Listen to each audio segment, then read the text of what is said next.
bem-vindos à nossa partilha entre irmãos, comunidade Bom Pastor, e você partilhando a fé da igreja, a palavra de Deus, alimento substancial, alimento forte para a nossa alma, para a nossa mente e coração.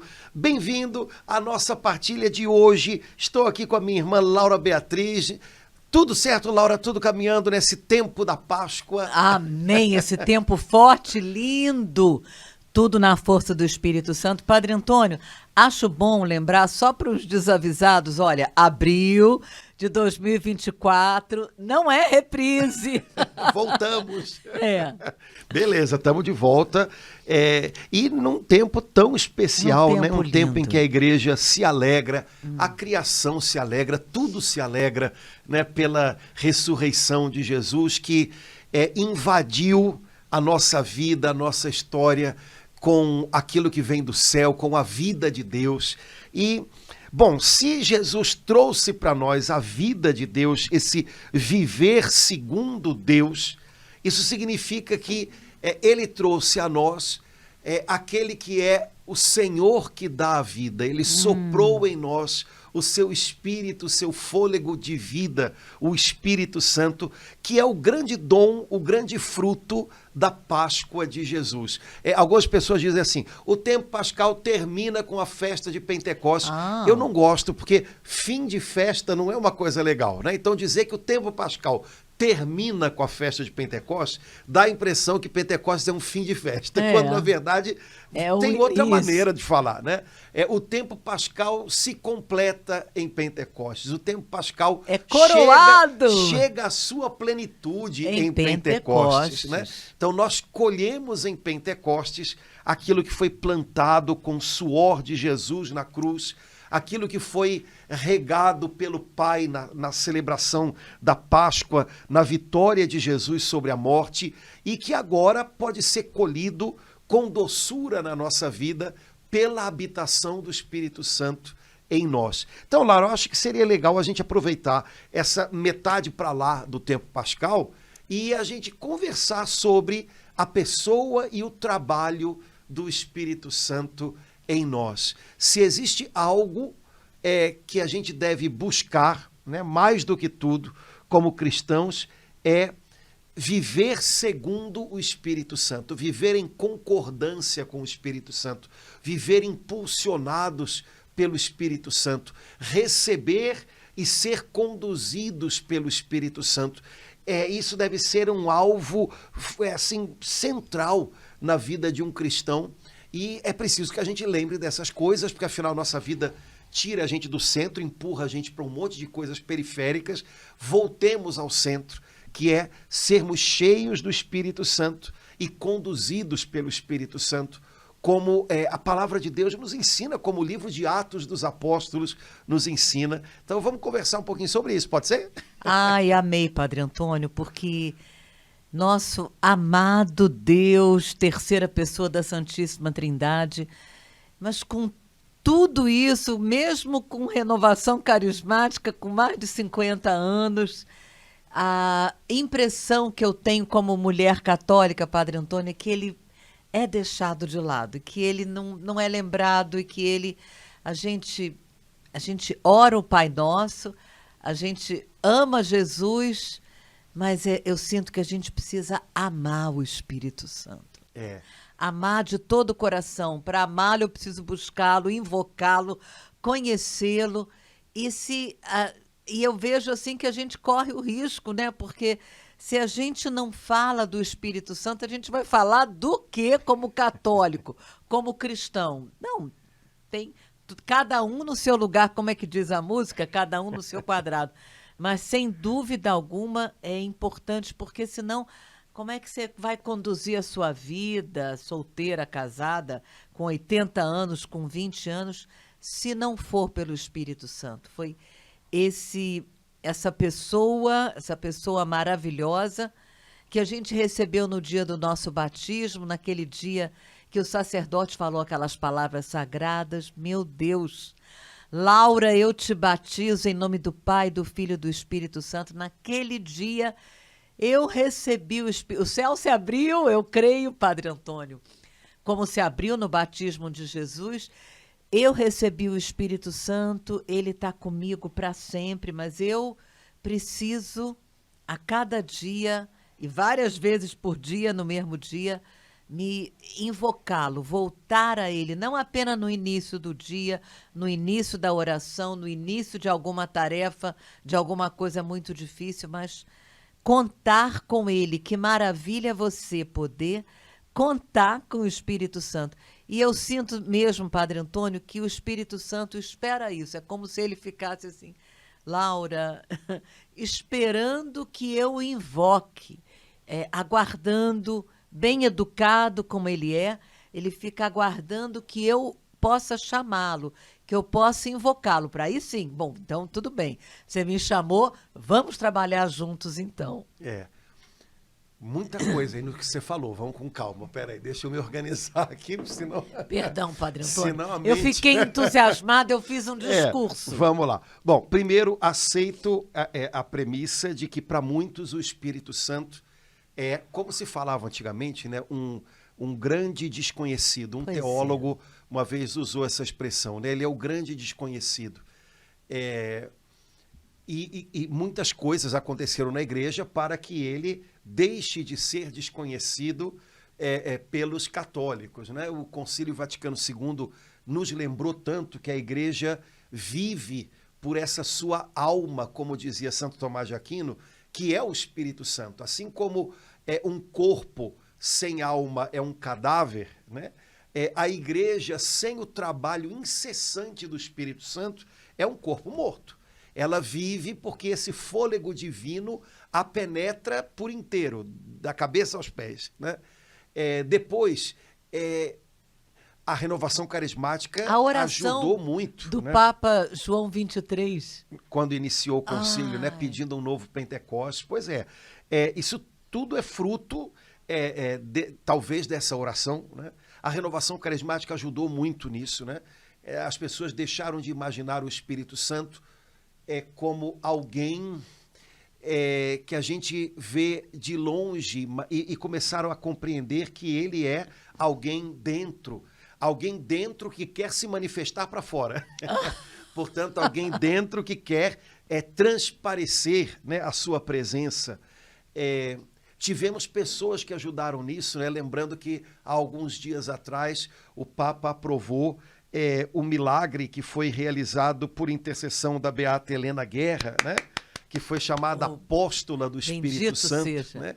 E que ajudou a igreja no finalzinho do século XIX, iniciozinho do século XX, a ter uma perspectiva importante sobre o trabalho do Espírito Santo em nós.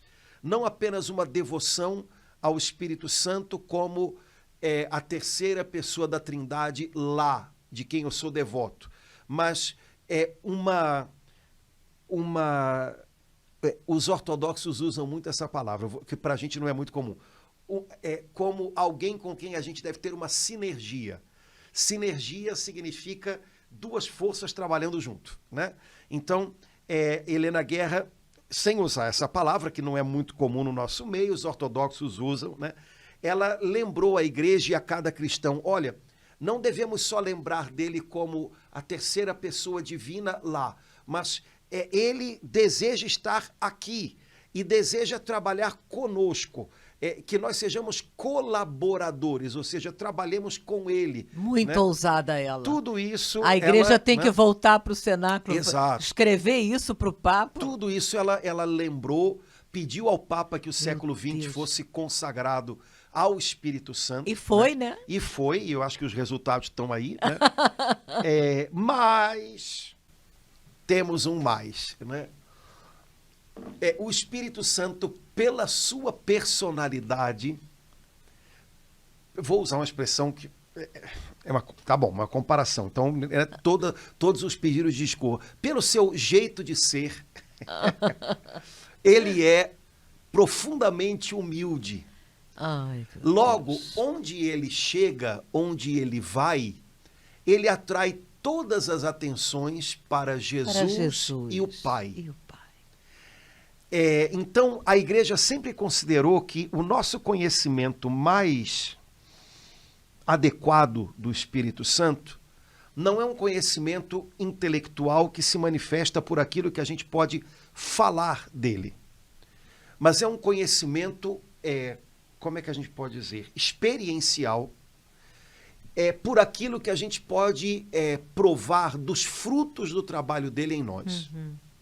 Então, quanto mais eu me abro à ação do Espírito Santo, e quanto mais o Espírito Santo faz aquilo que a Bíblia diz que é o trabalho dele fazer, que é me ensinar a chamar a Deus de Pai e chamar a Jesus de meu Senhor, mais eu o conheço também, mas eu o conheço pelo trabalho que ele faz em mim. Não tanto por um conhecimento intelectual ou pela quantidade de coisas que na Escritura estão ditas sobre ele, que nem são porque ele não chama a atenção sobre ele. A personalidade dele, o jeito dele ser, faz com que todo o tempo onde o Espírito Santo está, os holofotes venham sobre Jesus e sobre o fato de que Jesus é o Filho eterno do Pai, que nos chama a ser filhos também. Então é como se o Espírito Santo, todo o tempo, a gente vai até ele. Quero te conhecer, Espírito Santo. Ele diz, então, pois não. Aguenta aí. E aí ele nos enche de paixão por Cristo, ele glorifica Jesus na nossa vida e ele nos enche desse coração de filhos, desse espírito filial. E aí ele diz, pronto, você está experimentando o que é ser filho? Você está experimentando Jesus ser o Senhor da tua vida? Pois então, sou eu que tenho a ver com tudo isso. Sou eu que te ensino isso. E aí a gente o conhece. Então, é uma característica própria, vamos dizer assim, da pessoa do Espírito Santo, né? E Jesus, quando prometeu que ele viria, ao mesmo tempo que Jesus deixa clara a importância dele, olha o que Jesus diz aos apóstolos, é bom para vocês que eu vá, para que vocês recebam o Paráclito. Você imagina os apóstolos ouvindo Jesus falar, é bom para vocês que eu vá? Ah, não é não, Jesus, não é não, não vai não, fica. Mas ele diz, é bom para vocês que eu vá. Ou seja, ele manifesta com isso a importância do Espírito Santo na vida de um discípulo seu, de um cristão. Por outro lado, o Espírito Santo tem como tarefa, Jesus mesmo diz, glorificar Jesus. Ele me glorificará. Ele vos dará daquilo que é meu. E aí, parece que nessas palavras, Jesus deixa claro isso que a gente está compartilhando aqui. O Espírito Santo é, ao mesmo tempo, importante e, ao mesmo tempo, nós só percebemos que ele está presente, só percebemos o agir dele, só percebemos quem ele é, na medida em que nós nos abrimos aos objetivos dele. Que Jesus seja exaltado, glorificado na nossa vida e que nós aprendamos a ser filhos com Jesus e como Jesus. E descobramos que podemos chamar a Deus de Pai. Então, isso é muito legal, porque um cristão pode e deve aprender a ter uma personalidade parecida com a do Espírito Santo. Né? Se ele nos enche, se ele é a pessoa divina que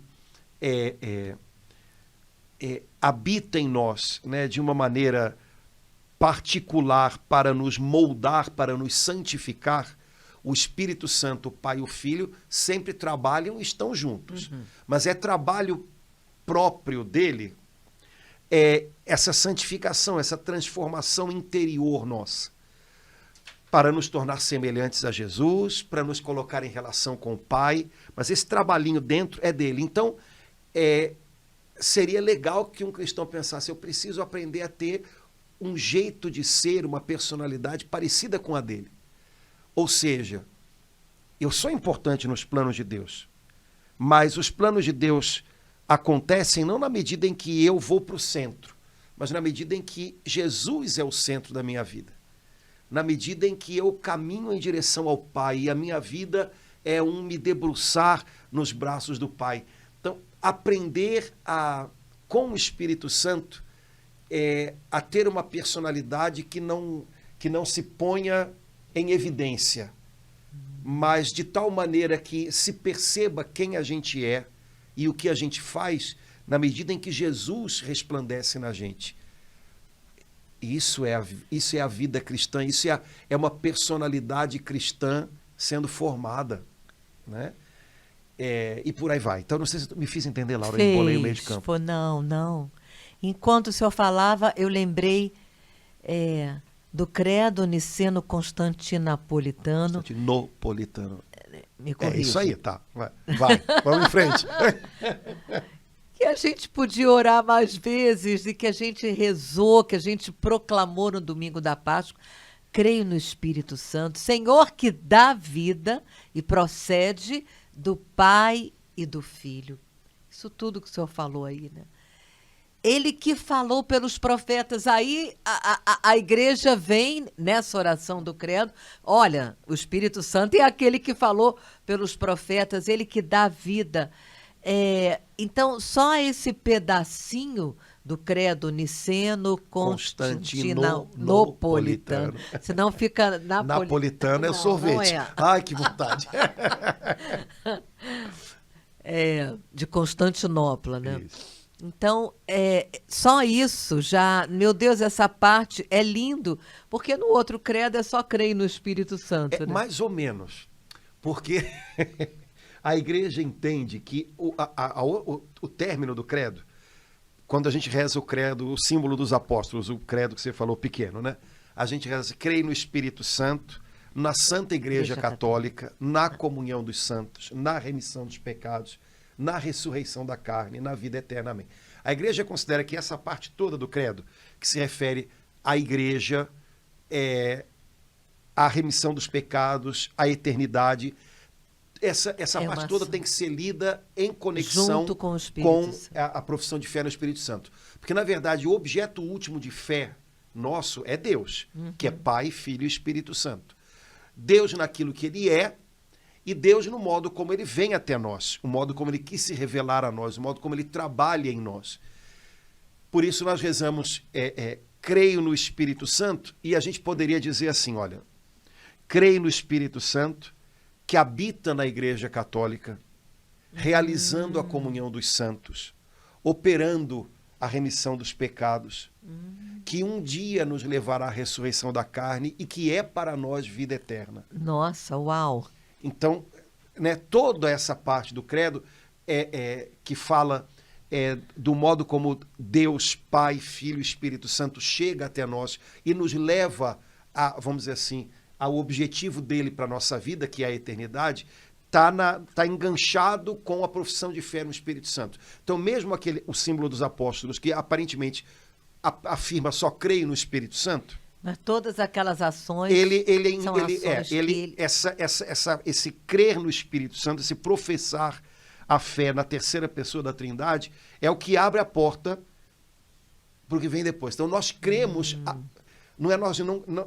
em português não dá para dizer isso, né? Nós não cremos na igreja, nós cremos a igreja, ou seja, eu creio que a igreja é uma obra de Deus, é o modo como Deus deseja habitar e agir em nós e entre nós, por meio do seu Espírito Santo, que é a alma da igreja. Eu creio na comunhão de todos os santos, eu creio que nós somos um corpo, eu creio que as orações de uns alcançam os outros, eu creio que nós temos uma solidariedade de vida, uma só vida entre todos os santos, que é a presença do Espírito Santo. Eu creio na remissão dos pecados.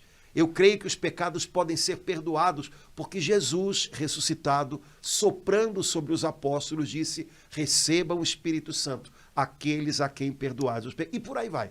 Eu creio na ressurreição da carne, que será o último grande milagre, né, com o qual o Espírito Santo consumará toda a obra de Cristo, porque o mesmo Espírito Santo que a Bíblia diz que no sepulcro levantou Cristo dentre os mortos, este mesmo Espírito Santo, um dia, de maneira milagrosa, nos dará de volta a nossa integridade, ressuscitando também o nosso corpo. Né? Entendeu? Então, toda essa parte do credo, ela reverbera a profissão de fé no Espírito Santo. Entendi. Nossa, e faz a gente rezar essa parte final do credo que a gente reza sempre, no terço, na missa diária, de uma outra forma, Padre Antônio. Eu acho que intuitivamente mas agora com essa explicação que o senhor deu, a gente passa a rezar de uma outra forma. Né? Eu creio no Espírito Santo, em cada uma dessas ações últimas do credo normal que a gente reza, a gente faz, a igreja faz, né? Nós fazemos na força e na unção do Espírito Santo. Né? E aí o credo niceno-constantinopolitano, por questões próprias da época em que ele foi redigido e depois retomado, aí ele afirma mais algumas coisas importantes na época, né? Ele usa palavras que deixam explícitas algumas coisas que eram questionamentos à fé da igreja na época em que esse credo foi redigido, né? Mas as coisas soam no ouvido da gente com alguma clareza, né? Então, creio no Espírito Santo, que é Senhor, né? É Senhor, isso significa que ele é Deus, né? Ele não é servo, portanto, ele não é criatura, ele é Senhor, né?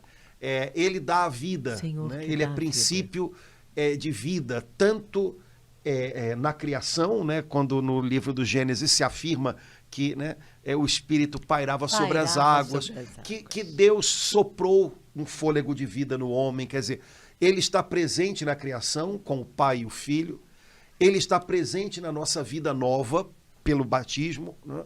Ele é dado pelo Pai, né, através do Filho, né, em nome do Filho, para operar em nós, para executar em nós o projeto da salvação, a obra de salvação realizada, né, por Cristo na sua Páscoa.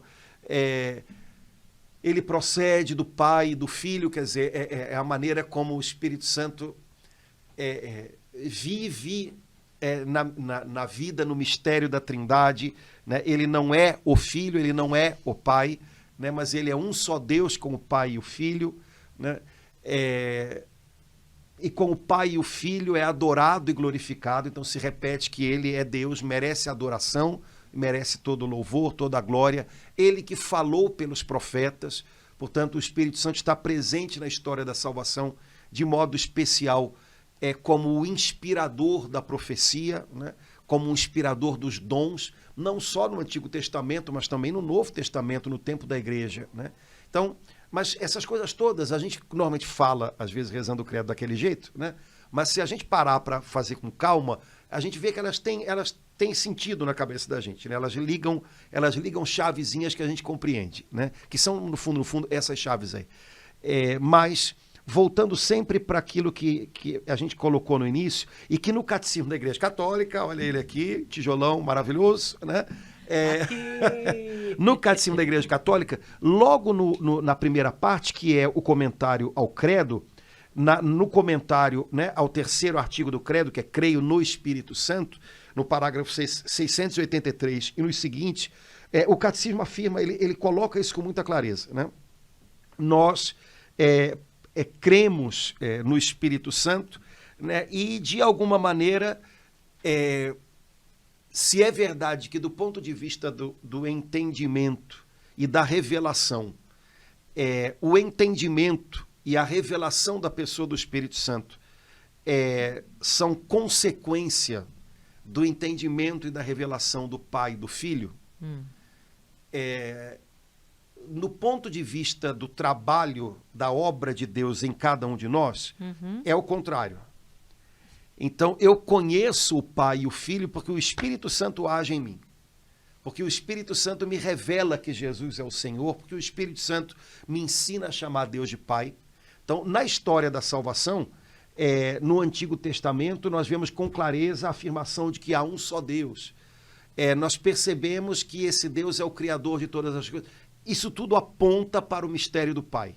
No Novo Testamento, nós recebemos a revelação de que a vida de Deus é uma comunhão de amor. Então há o Pai e o Filho, e o Pai e o Filho são uma coisa só, portanto são um Deus só. E no Novo Testamento, o Jesus mesmo aos pouquinhos vai apontando para o Espírito Santo, né? Não como uma força, como alguma coisa, mas como alguém. Ele é o Consolador, né? Então, do ponto de vista da revelação e da reflexão teológica, falar do Espírito Santo é a consequência de falar do Pai e do Filho. Mas o que o catecismo diz é que, do ponto de vista existencial, no vamos ver agora, para que eu reconheça que Jesus é o Senhor, que ele, como diz o livro do Apocalipse, ele é digno de receber toda a adoração, porque ele é o Senhor, não porque ele exige, como os homens às vezes fazem, que nós os reconheçamos, mas porque ele é digno, né? Porque ele tendo tudo nas mãos, né, transformou tudo numa oferta, num louvor ao Pai, e nos uniu a isso, né? Então, por isso ele é digno de receber toda a adoração. Ele é o Senhor de fato, ele refez todas as coisas. Eu só consigo reconhecer isso por um trabalhinho do Espírito Santo aqui dentro, porque senão eu posso ler muito sobre Jesus, eu posso organizar muitas ideias, mas esse reconhecimento, ele é o Senhor e o meu Senhor, quem dá é o Espírito Santo.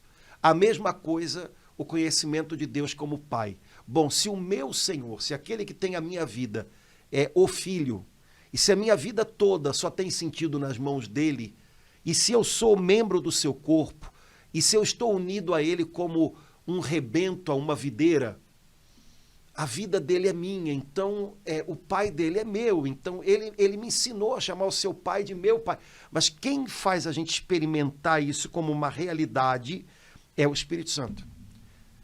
Então, no vamos ver, é o Espírito Santo que faz o movimento de baixo para cima, né? E a gente sabe que, na verdade, é assim, né? Todo cristão sabe que existe uma diferença entre saber coisas sobre Jesus e saber Jesus, né? Existe uma diferença, né? E esse saber Jesus, né? Eu sei quem ele é, eu sei em quem eu pus a minha confiança, ele é o meu Senhor. Esse convencimento na alma é trabalho do Espírito Santo. Essa revelação de fato quem Jesus é um trabalho do Espírito Santo. E a mesma coisa relativa ao Pai.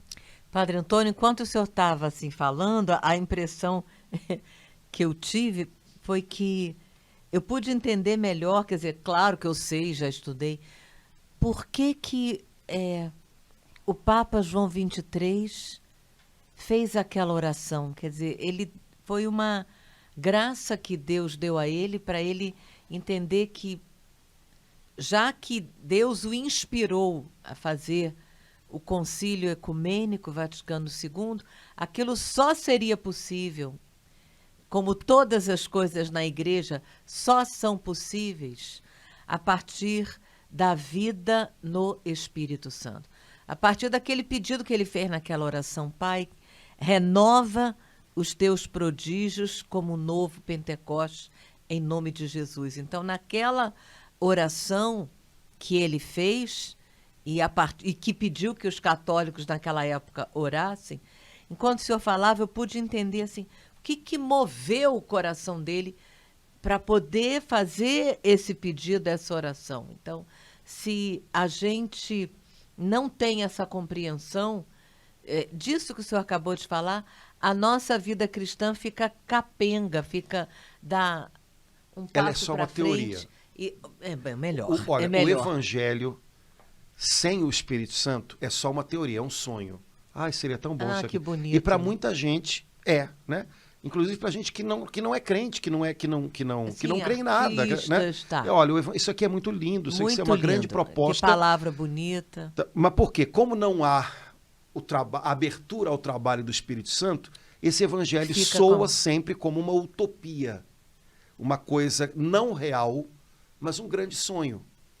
Quem torna o evangelho uma realidade vivida, acolhida, que empenha, que se concretiza aqui, não é só uma utopia distante, mas é uma promessa que está se cumprindo, é o Espírito Santo e o trabalho que ele faz.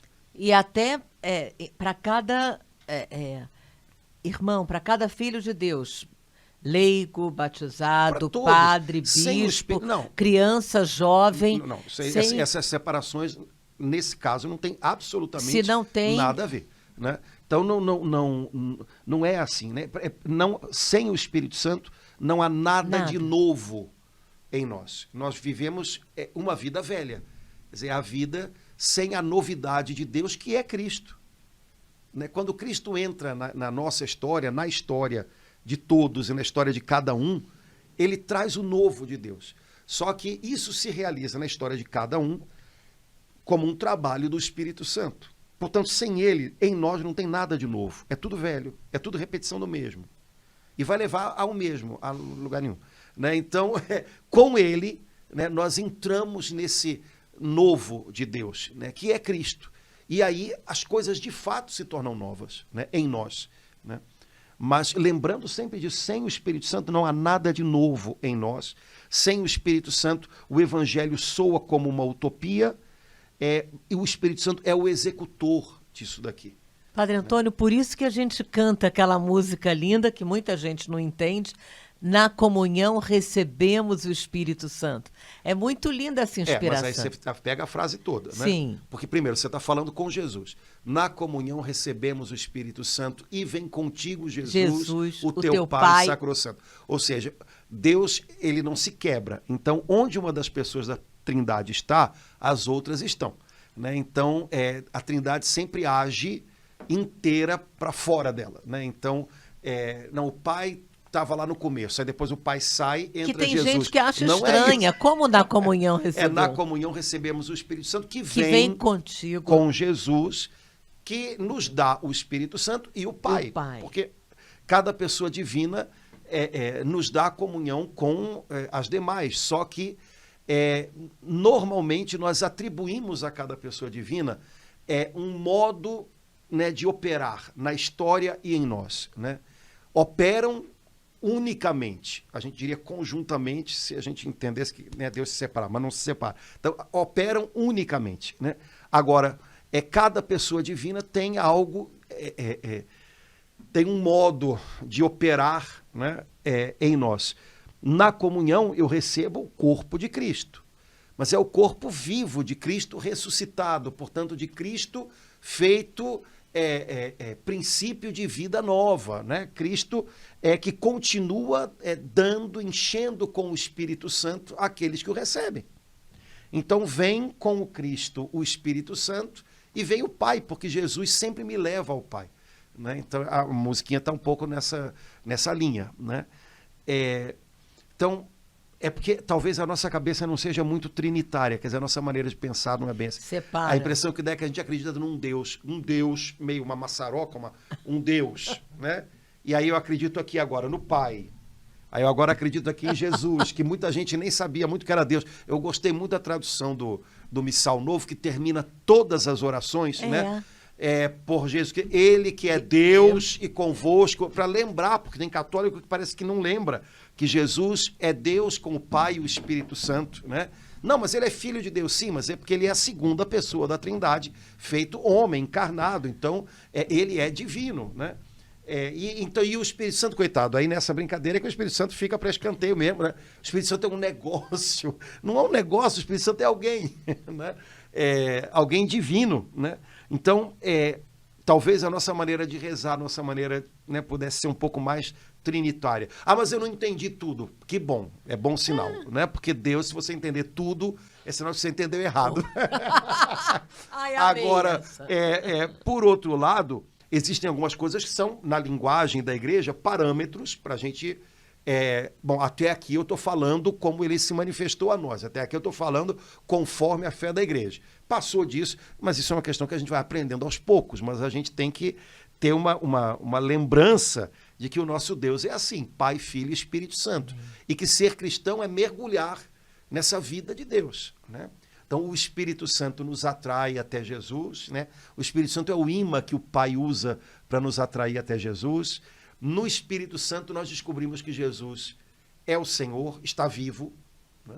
Eu gosto muito de uma passagem do livro de Atos, que diz assim, uma das vezes que São Paulo foi levado para ser questionado, né, num tribunal, o cara que estava explicando lá para o governador, para o procurador, o que estava vendo, ele dizia assim, olha, esses caras aqui são todos judeus, esse Paulo, esses outros aqui, e eles estão brigando a respeito de um tal de Jesus que morreu, mas que Paulo teme em dizer que está vivo. Isso é um cristão. Porque dizer que Jesus estava por aí, Jesus foi legal e Jesus morreu, não precisa ser cristão. E não precisa do trabalho, do convencimento do Espírito Santo. Né? Mas quando todo mundo diz que Jesus é um cara legal, mas que infelizmente morreu, um cristão é alguém que diz que ele morreu, mas ressuscitou e está vivo. Tá? E isso não é só um dado de pesquisa histórica, né? Mas é um convencimento do Espírito. Né? O Espírito Santo me faz perceber que Jesus está vivo, não só porque eu me fio das lembranças dos apóstolos que a igreja guarda. Não são lembranças, é um testemunho. Uhum. Agora, esse testemunho, o Espírito Santo, de alguma maneira, faz com que seja também meu. Eu me aproprio dele. Então, eu também reconheço que Jesus está vivo e eu também percebo a vitalidade dele operando, agindo em mim, pelo Espírito Santo. Então, não é só uma lembrança de algumas pessoas que eu considero confiáveis. É o testemunho dos apóstolos, é a fé da igreja, e não é uma fé como se fosse uma lembrança de uma personagem que passou, mas é a fé a respeito de uma pessoa, de alguém que continua vivo e que o Espírito Santo me faz reconhecer que, estando vivo, age em mim também. Esse em mim, esse por mim, é elemento fundamental da fé cristã. Sem isso, não tem fé cristã. Tem só uma admiração por alguém no chamado Jesus, sei lá, alguma coisa assim. Mas fé cristã, não. Ele morreu por mim, ele ressuscitou por mim. O Espírito Santo me faz compreender isso, né? Compreender, né, de uma maneira profunda. Né? Eu abraço o testemunho dos apóstolos e ele se torna também o meu próprio testemunho. Isso está me fazendo assim entender de uma forma melhor, Padre Antônio, o sinal da cruz. Essa oração simples que muitas crianças fazem quando as mães ensinam, né? Que a igreja começa a celebração da missa assim, que muitos católicos começam um dia assim, né? Porque a igreja nos ensina a invocar as três pessoas da Santíssima Trindade da mesma forma, com o mesmo peso, invocando, necessitando, pedindo cada uma, porque onde uma está, as outras estão. Então, eu passo com isso que o senhor falou a ter assim, um amor novo pelo sinal da cruz, né? De poder dizer, né, a cada dia, isso tudo que eu faço em nome do Pai e do Filho e do Espírito Santo. Lembrando sempre o batismo, porque a origem do sinal da cruz é do batismo. É uma memória do nosso batismo. O uso da água benta é uma memória do nosso batismo. Muita gente pensa que a água benta é que nem canja de galinha, né, que o pessoal fala, né? Não é, né? Toda vez que eu uso água benta, eu estou evocando o meu batismo, né? Então, no fundo, a gente volta sempre a essa experiência Quer dizer, cada original. Vez que eu né? rezo, faço o sinal da cruz, eu estou evocando o meu batismo. Sem dúvida, né? Tudo, essas invocações trinitárias, o uso da água, tudo isso é um voltar à fonte, né, do batismo.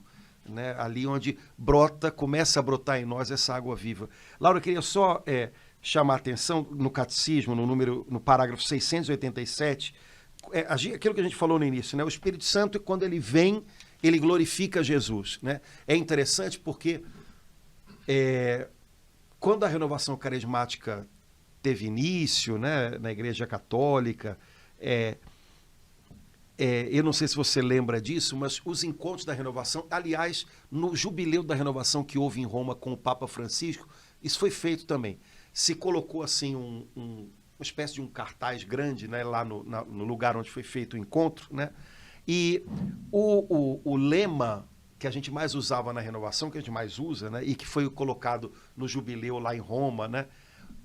Algumas pessoas pensam, a renovação carismática fala do Espírito Santo, é o movimento do Espírito Santo, mas poderiam pensar, então o lema da renovação carismática é vinde Espírito Santo. Não.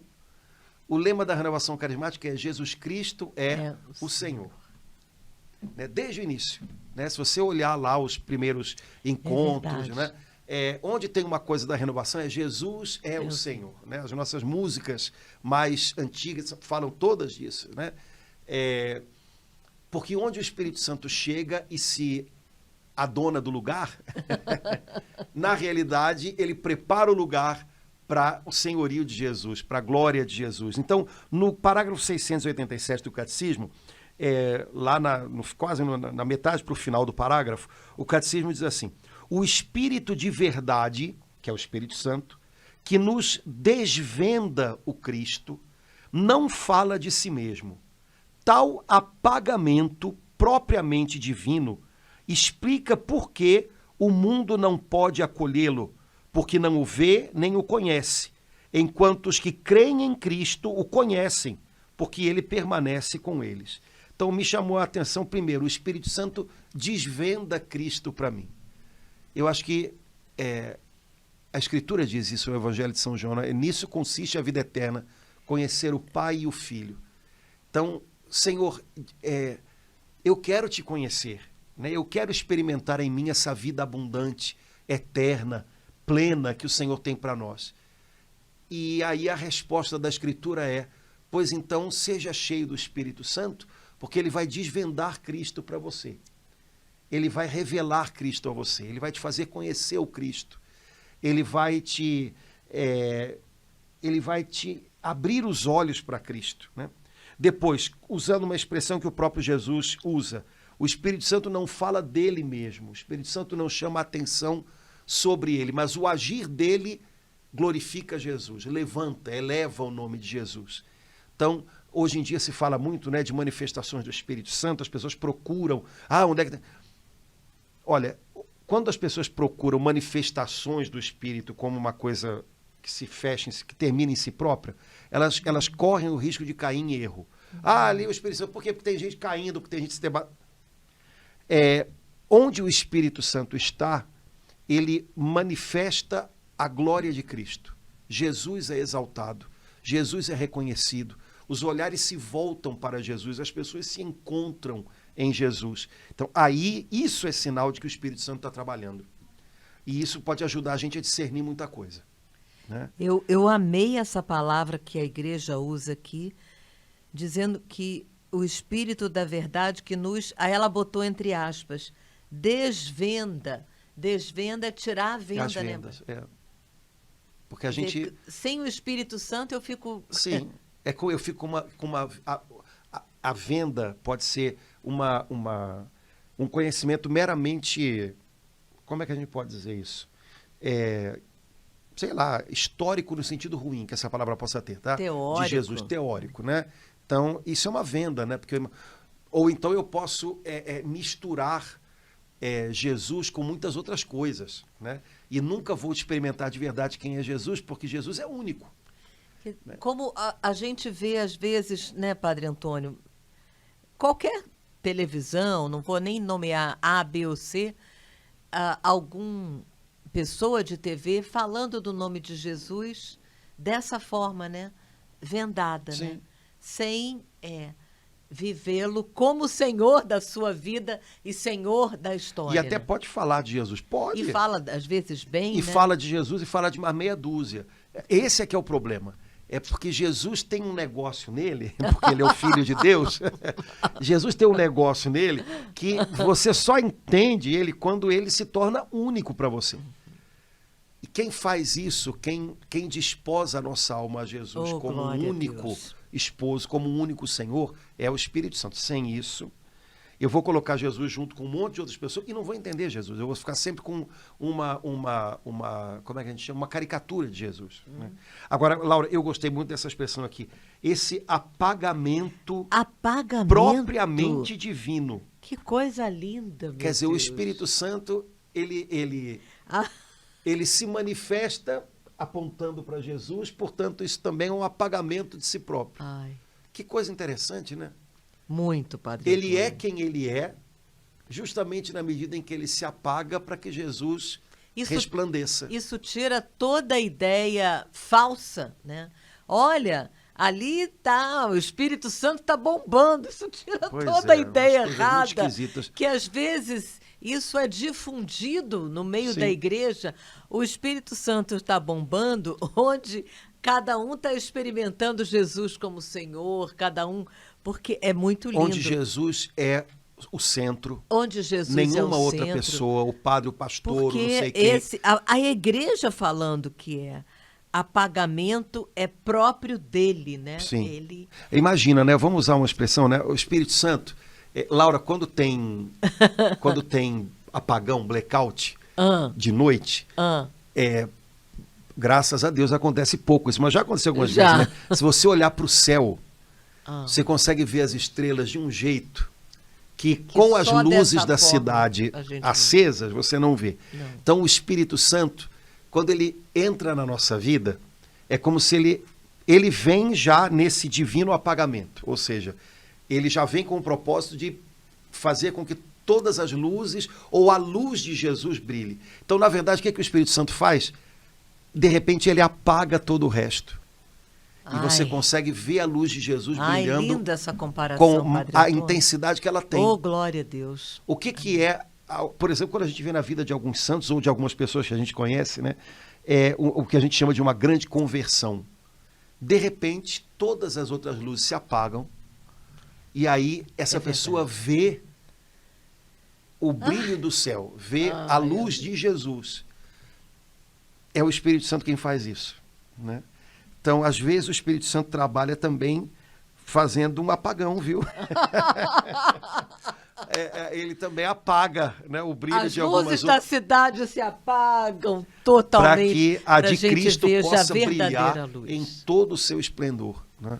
Amém. Então, essa palavra apagamento me pareceu muito bonita, né? Muito, Padre Antônio. Porque ele próprio não concorre com Jesus pela centralidade. A centralidade é de Jesus, né? Ele faz com que nós giremos em torno de Jesus, né? O Espírito Santo não concorre com Jesus. Nada do que ele fala, nada do que ele faz, né? Mas tudo nos dirige mais e mais para dentro do mistério de Jesus, do mistério de Cristo, né? Esse é o trabalho, né, me parece, do Espírito Santo, né? Nos fazer experimentar o senhorio de Jesus, nos fazer experimentar ser filhos com Jesus, né? É o Espírito Santo quem nos faz chamar Abá, Pai. Então, é como se São Paulo, que escreveu essas duas frases, né? O Espírito Santo é quem nos faz clamar Abá, Pai. Ninguém pode dizer que Jesus é o Senhor a não ser no Espírito. É como se o Espírito Santo, todo o tempo, ele quisesse só dizer essas duas coisas, né? Pai, Jesus. Pai, e apontando a gente nesse caminho, né? Vai a Jesus, centraliza Jesus na tua vida. Jesus vai te dar um pai, né? Vive a tua vida, né, de filha de Deus, né? Um pai nunca ausente, um pai perfeito, né? O pai que é doador de todo o dom perfeito. Então, esse é o trabalho do Espírito Santo. Por isso, nesse tempo pascal, né, já caminhando para a plenitude do tempo pascal, que é Pentecostes, a gente pode clamar com a igreja: vem Espírito Santo. Espírito Santo. Mas aí, quando é que a gente sabe que a resposta foi dada? Você pede: vem Espírito Santo, e ele vem nesse divino apagamento, acendendo Jesus dentro de você. Inundando a gente de amor a Jesus e de amor a ter uma vida de filha de Deus, de olhar para Deus como Pai. Né? Padre Antônio, eu queria falar só, completar esse que eu achei lindo, esse 688, até preparando a gente para o próximo podcast, a Igreja Comunhão Viva na Fé dos Apóstolos que ela transmite é o lugar do conhecimento do Espírito Santo. Aí ele dá uma série de citações que a gente pode ficar para depois, é o parágrafo 688, mas especialmente eu gostei disso, na oração na qual ele intercede por nós, né? Que coisa linda isso, em cada oração ele intercede por nós. E aí eu conheço quem ele é. Né? Quer dizer, na verdade, cada tracinho desse aqui vamos dizer assim, a igreja é o lugar do nosso conhecimento do Espírito Santo. Então nós sabemos quem ele é, mergulhados na fé da igreja, mergulhados na vida da igreja, né? Que é comunhão viva na fé dos apóstolos, comunhão viva na experiência dos apóstolos de Cristo, né? E aí, em cada uma dessas realidades, as escrituras, a tradição, o magistério, a liturgia, os carismas, cada uma dessas realidades que é uma realidade da vida da igreja, nos faz conhecer quem é o Espírito Santo. Um pouco mais, né? Também, como você colocou, na oração. Porque quando eu rezo, no fundo é Ele rezando em mim, rezando por mim. E aí, na oração, eu percebendo as inspirações dele, eu percebendo o agir dele, acabo descobrindo mais quem ele é. Então, do Espírito Santo, a gente não fica sabendo nada, senão de uma maneira experiencial, né? Também, quando nós lemos as Escrituras e o que ela diz a respeito dele para nós, a Escritura não faz teorias sobre o Espírito Santo, né? Mas ela nos apresenta o Espírito Santo sempre fazendo algo, agindo de algum modo, né? Jesus o chama de o Paráclito. A tradução é o defensor, né? O consolador. Ou seja, é sempre alguém fazendo algo, né? O consolador é aquele que consola. O defensor é aquele que defende. Então, eu conheço o Espírito Santo na medida em que eu experimento o trabalho, o agir dele, né? Portanto, né, repetindo aquilo que a gente também já falou, o Espírito Santo não é uma teoria... sem ele, ao contrário, né? O cristianismo, o evangelho pode parecer para muitos uma teoria, né? Pode parecer um sonho, uma utopia fantasiosa, mas para aqueles que vivem no Espírito, para aqueles que vivem nessa comunhão que é a igreja, ainda que não de maneira perfeita, mas já, de alguma maneira, nós estamos experimentando o reino de Deus, o reinado de Deus, o evangelho de Cristo. Isso tudo é real, não é um sonho, é uma realidade. Padre Antônio, e a oração, por excelência, se resume na palavra vem, né? A oração ao Espírito Santo. Ao Espírito Santo, que a igreja tem aquela clássica, vinde, mas resumidamente... A palavra a se dirigir a ele é vem Espírito Santo. Sim. Ele já veio, ele continua vindo, né? Ele vem muitas vezes. E cada vez que a gente o chama, invoca, ele vem mais uma vez e nos dá essa experiência. É legal, porque a igreja faz a gente orar ao Espírito Santo com uma oração que é bem, como é que a gente pode dizer? Objetiva, né? Vem. Chega, né? Não é uma oração, né, que não dê para determinar com clareza o que está se pedindo. O que está se pedindo é vem e trabalha, vem e age, vem e faz a tua obra, né? É uma oração que mostra que a gente está vivendo com Deus algo dinâmico, né? Senão algumas pessoas, mas ele já veio, eu sou batizado, ele já veio. Sim, mas a igreja te ensina a pedir vem de novo. Né? Vem mais fundo. Né? Vem mais fundo. E por aí vai. Então, a nossa vida com Deus é de fato uma vida. Né? Seria lindo que a gente entendesse isso. Né? É uma vida com Deus, não é uma ideia de Deus. Nem um momento só. Não, né? É uma vida inteira. Né? Então, o Espírito Santo, terceira pessoa da Trindade, Deus com o Pai e o Filho, né? Igualmente adorado e glorificado, né, que habita em nossos corações, né, que nos faz experimentar a presença de Jesus, a paternidade, a bondade do Pai Celestial. Ele vem, e quando nós o chamamos e ele generosamente, gentilmente acolhe o convite, né, ele glorifica Jesus, ele faz um apagão das outras luzes para que brilhe, né, o céu lindo da ressurreição, e ele nos ensina que nós temos um Pai no céu e que podemos conversar com esse Pai, chamá-lo de Abá, né? E ter toda a confiança de filhos nele. Então, que a gente possa viver essa graça nesse tempo pascal. Que tempo maravilhoso! Nossa, Padre Antônio, esse Pentecostes 2024 vai ser demais, demais. Amém, amém. Irmãos, queridos, tomara que a partilha tenha sido frutuosa, que ajude a gente a viver a nossa vida cristã. Espero que tenha ficado explicadinho e nenhuma confusão. Mas estamos juntos. Se você quiser, se você puder, comenta aí com a gente. Se você comentar isso lá no YouTube, é importante. Eles vão, né, levando mais em consideração a nossa partilha. Então, comenta alguma coisa aí, passa para alguém, sei lá, curte, né, a nossa página no YouTube, enfim. A gente está junto e que a graça de Deus possa nos ajudar nesses dias de tempo pascal a viver Pentecostes, a festa de Pentecostes de verdade, não como o fim do tempo pascal, mas como a plenitude da Páscoa acontecendo agora na gente, aqui em Copacabana, lá no Meier, lá em Piedade, né, aqui no centro da cidade, em cada lugar tem que chegar a Páscoa de Cristo pelo poder do Espírito Santo. Até logo, gente. Deus abençoe. Até mais. Tchau, irmãos.